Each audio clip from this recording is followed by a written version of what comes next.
ఓటమి తర్వాత తాడేపల్లిలో ప్యాలెస్కే పరిమితమైన మాజీ ముఖ్యమంత్రి జగన్ రివ్యూల మీద రివ్యూలు నిర్వహిస్తూ టైంపాస్ చేస్తున్నారు. ఆయనకు ప్రస్తుతం ఉన్న ప్రధాన బలం ఎమ్మెల్సీలు, రాజ్యసభ సభ్యులే.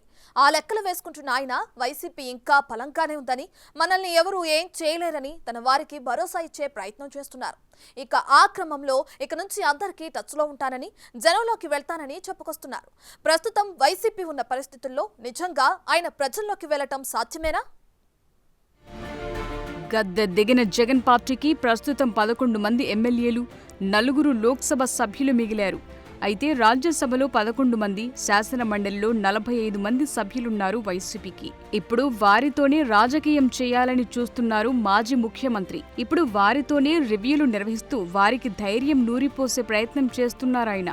ఈసారి ఎన్నికల్లో ఎందుకు ఓడిపోయామో అర్థం కావటం లేదని, కళ్లు మూసుకుని తెరిచేలోగా 5 ఏళ్లు అయిపోయాయని, మళ్లీ 2024 నుంచి 2029 వరకు కళ్లు మూసుకుంటే ఎన్నికలొచ్చేస్తాయని దింపుడు కళ్ళెం ఆశలతో జగన్ విచిత్రంగా మాట్లాడుతున్నారు. ప్రస్తుతం ఇందుకు సంబంధించిన వీడియో సోషల్ మీడియాలో వైరల్ అవుతోంది. ఎప్పుడు జరగని చూడని సంస్కరణలను కూడా తీసుకొచ్చు. ఇవన్నీ నేను ఏదైతే చెప్తా ఉన్నానో ఇవన్నీ మనం చేసి చూపించి ప్రజల మన్ననలు పొందిన తర్వాతే ఎన్నికలకు వెళ్ళాం. ఎన్నికల్లో ఏమైందో తెలీదు. 5 సంవత్సరాలు కళ్ళు మూసుకుంటే చాలా అయిపోయింది. 5 సంవత్సరాలు మళ్ళీ 2024 నుంచి 2029 కూడా అదే మాదిరిగానే కళ్ళు మూసుకుంటే 2029 కూడా కళ్ళు మూసుకుంటూ వచ్చేస్తుంది. గెలిచిన ఎమ్మెల్యేలు ఎంతమంది తన వెంట ఉంటారో తెలియని పరిస్థితుల్లో ఉన్నారు మాజీ ముఖ్యమంత్రి. దాంతో ఆయనకు అసెంబ్లీలో వాయిస్ వినిపించాలంటే శాసన మండలే దిక్కైంది. గతంలో ఏ 3 రాజధానుల కోసం మండలిని రద్దు చేద్దామనుకున్నారో ఇప్పుడు అదే మండలిపై ఆధారపడాల్సిన పరిస్థితి వచ్చింది జగన్ కు. బిల్లు విషయంలో మండలిలో చుక్కెదురవటంతో మండలిని రద్దు చేస్తామన్నారు జగన్. రద్దు చేస్తూ కూడా అసెంబ్లీలో తీర్మానం చేసి కేంద్రానికి కూడా పంపారు. ఆ తరువాత జరిగిన పరిణామాల్లో వరుసగా మండలిలో వైసీపీకి బలం పెరగటంతో మండలి రద్దు అంశాన్ని క్యాజువల్ గా మర్చిపోయారు. విషయాన్ని మర్చిపోయారు. తాజాగా అదే మండలి కేంద్రంగా రాజకీయాలు చేయాలని చూస్తున్నారు. కష్టాలు రావడం అన్నది సర్వసహజం. కష్టాలు ఇలా మనం ఎదుర్కొని నిలబడడం అన్నది మన చేతుల్లో ఉన్న అంశం అన్నది మాత్రం ఖచ్చితంగా ప్రతి ఒక్కరూ గుర్తుపెట్టుకోమని మీ అందరితో కూడా కోరుతా ఉన్నాను. శాసనసభలో, చట్టసభలో మీ సభే అన్నిటికన్నా ముఖ్యమైన సభ అవుతుంది. ఓటు వేయలేదు అన్న ఒకే ఒక కారణంతో మనుషుల్నే కొడతా ఉన్న పరిస్థితుల్లో, మనుషుల్నే అవమానిస్తూ ఉన్న పరిస్థితుల్లో, మనుషుల్నే బలవంతంగా ఆస్తి నష్టం చేస్తూ ఉన్న పరిస్థితుల్లో ఇక ప్రతిపక్షం ఉన్నది ఒకటే ఒక పార్టీ, ఆ పార్టీకి అవకాశం ఇవ్వాలా అన్న కనీస నైతిక విలువలు వాళ్ళు పాటిస్తారన్న నమ్మకం నాకైతే లేదు. కాబట్టి మీరు చేయాల్సిన పాత్ర గొప్పది, చాలా ఉంది అన్నది మాత్రం గుర్తుపెట్టుకోండి. పాపం ఆయన ఆశలు అలా ఉంటే వైసీపీ ఎమ్మెల్యేలు అప్పుడే తమ కార్యాచరణ మొదలుపెట్టేశారట. 58 మంది ఎమ్మెల్సీలున్న మండలిలో వైసీపీకి 45 మంది సభ్యులున్నారు. అందులో 30 మంది పార్టీ మారితే మండలిలో వైసీపీ వచ్చి టీడీపీలో విలీనమైనట్లవుతుంది. అటు పార్లమెంట్ వైపు చూస్తే ఆ పార్టీకి 11 మంది రాజ్యసభ సభ్యులు, 4 లోక్సభ ఎంపీలున్నారు. ఆ లెక్కలు చెప్తూ మొత్తంగా పార్లమెంటులో మనకు 15 మంది ఎంపీలున్నారని, టీడీపీ ఎంపీలు 16 మందని, అంటే మన పార్టీ కూడా చాలా బలమైందేనని ఎంపీల రివ్యూలో ధీమా వ్యక్తం చేశారాయన.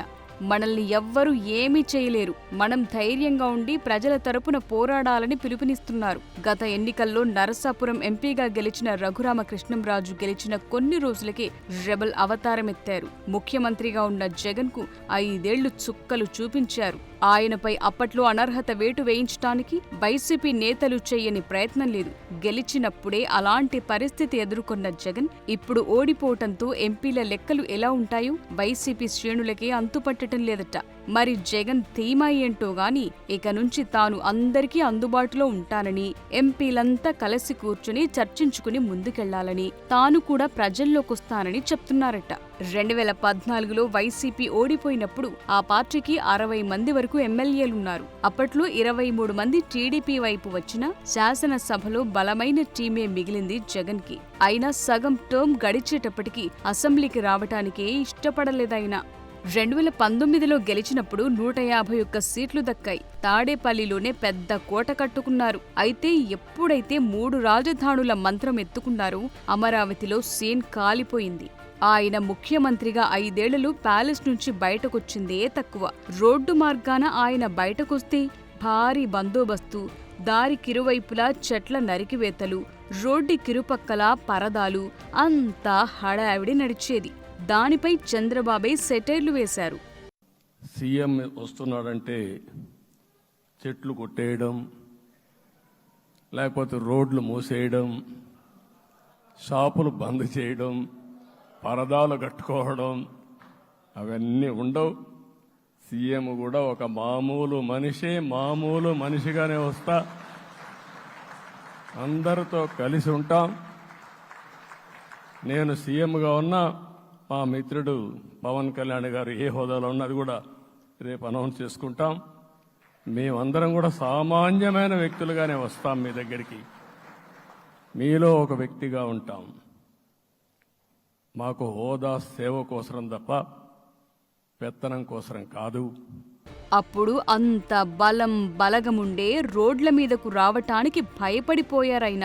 గత ఎన్నికలతో పోలిస్తే ఈసారి మనకు 10% ఓట్లే దక్కాయని, రాబోయే రోజుల్లో ఈ 10% ప్రజలే పట్టం కడతారని ఏవేవో లెక్కలు చెప్తూ జనంలోకి వస్తానంటున్నారు. అటు చూస్తే పుంగనూరులో వరుసగా 4సారి గెలిచిన వైసీపీ మాజీ మంత్రి పెద్దిరెడ్డి రామచంద్రారెడ్డిని సొంత సెగ్మెంట్లో అడుగు పెట్టనీయకుండా అడ్డుకుంటున్నారు. మరి తన ప్యాలెస్ దగ్గర సామాన్యులకు నో ఎంట్రీ బోర్డు పెట్టిన జగన్ అదే సామాన్యుల్లోకి వచ్చి ఎలా తిరుగుతారో, అసలు వస్తారో రారో చూడాలి మరి. For more videos like this, subscribe Big TV channel.